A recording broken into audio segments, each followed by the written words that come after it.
English. Ask in English, please. I love dogs.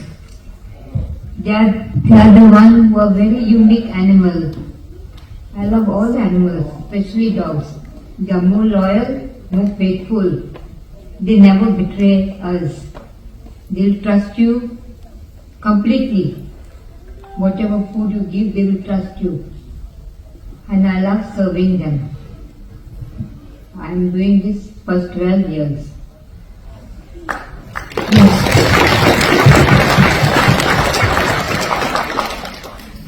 It took me many years, little by little, and now they expanded so much.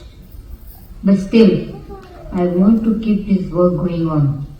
And I would love many more people to join in this work and to do.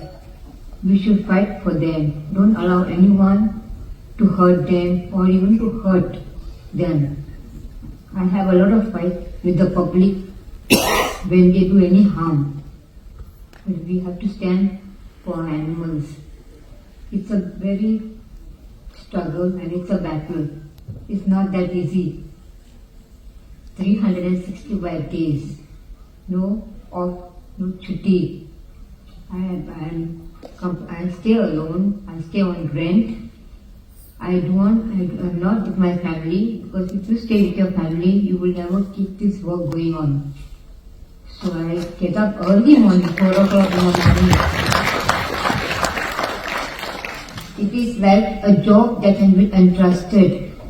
So I would love to do it faithfully, without fail. Come rain, come sun. No hardship, no difficulties can stop me for this work going on. And it is tough, but I'm glad for doing this work. And I'm happy that I'm here. So this is why this is Marika. I think I can be thanking Marika. Thank you so much. एक second मारियाचे suit पळया तुम्ही फाटल्यान Maria the feeder animal lover Maria the feeder animal lover